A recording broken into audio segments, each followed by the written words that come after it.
السلام عليكم، ترجم الله تكونوا كاملين بخير وعلى خير وفي أحسن الأحوال يا ربي. اليوم غادي نشارك معكم بسطيلة ديال الدجاج.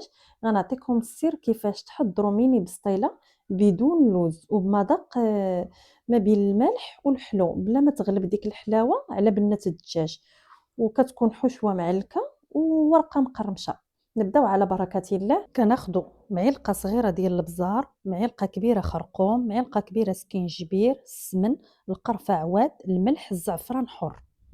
وكناخدو دجاجة ديال 2 كيلو ونص، كنشرملوها بهذيك العطرية مع شوية ديال الماء وكنديروها فوق البوطة. كنخليوه شوية بحال هكا تدخل ليه العطرية، المهم غير كيغلى شوية، وعاد كنزيدو ليه الزيت، كاس ديال الزيت ما بين الزيت البلدية والرومية. كنخليوه يتشحر شويه كيدخل فيه هذاك الزيت، وكنزيدو الربيع، من بعد كنزيدو الربيع وطريف ديال الزبده. ايوا كنخليوه واحد شويه كيشد فيه اللون كيولي بحال هكا. عاد كنضيفو البصله. بالنسبه للبصله درت قياس كيلو ونص وقطعتها في الهاشوار هكا، جات مزيانه وسهله.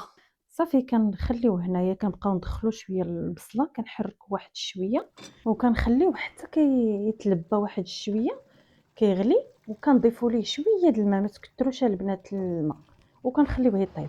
طبعا يكون الماء غليان نضيفوا ديك 3 الكيسان هكاك. وهنايا الدجاج ديالنا راه طاب، شفتو كي جا، والدغميره راه هي هذيك، المرقه هي هذيك. صافي كنحيدو هنا الدجاج ونديروه يتسقطر.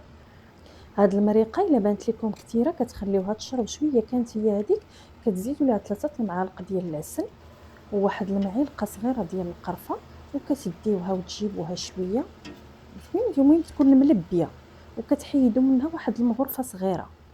وعاد كنزيدوا البيض. بالنسبه للبيض درت 8 ديال البيضات وطربوه شويه، عاد بقاو تخويوه هنا بشويه بشويه وتحركوه ضروري حتى كينشف، حتى ما كيبقاش نقطه الماء.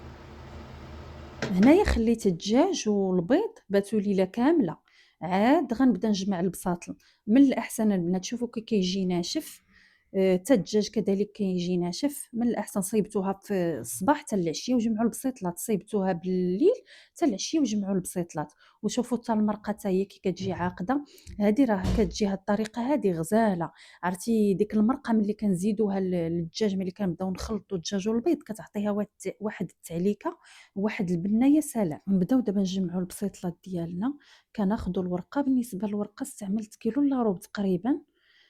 كنقسموها على 2 وكنعاودو نقسموها على 2 بحال هكا، وغادي نصايبو 2 ديال، ونصايبو وحده صغيوره ووحده موين. كناخدو داك الربع وكنزيدو عليه واحد الطرف صغيور، غير بحال هذا عاوتاني تقسموه على 2. ها نتوما كي غادي ندير دابا وضحت لكم كلشي في الفيديو. قسمته عاوتاني على 2 وكنعمر الحشوه وكندهن. كنبدا ندهن بالبيض وكنسد. كنبدا ندهن ضروري بالبيض باش كتسد لينا مزيان ما يتحلوش. صافي وكنسد. المهم راه الطريقه كلها وضحتها لكم في الفيديو، لا بالنسبه للصغيور الميني بسطيلات، لا بالنسبه للموين. شتو كي كيجيو ملتمين وفي نفس الوقت عاليين شويه، يعني كيجيو عاطين في المنظر. واللي بغى يديرهم بريوات يديرهم بريوات، راه كيجيو حتى بريوات كيجيو زويونين. غندير معكم حتى هاد الشكل الموين. بالنسبه لهذا كناخد بحال تقولي نص ورقه كنقسمها على 2، يعني ربع في ربع. كنديروهم بجوج لان هذا كبير على الاخر اللي درنا.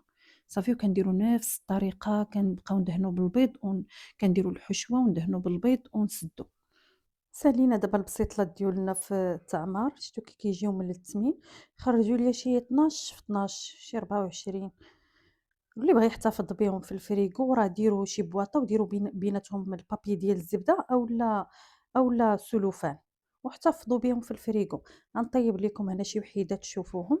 هانتوما شوفوا كي كيجيو التقرميشه والتحميره والبنه، وفي نفس الوقت ما كيجيوش حلوين، ما كيجيوش زعاقين بالحلاوه، كيجيو مالحين وفي نفس الوقت حلوين. كيجيو بنان ومع ديك المريقه اللي كنزيدو مع الحشوه كتجي الحشوه معلكه. هانتوما شوفوا من الداخل كي كيجيو، تبارك الله كيجيو زويونين. وهنا كيتسالى الفيديو، ونخليكم بالصحه والراحه.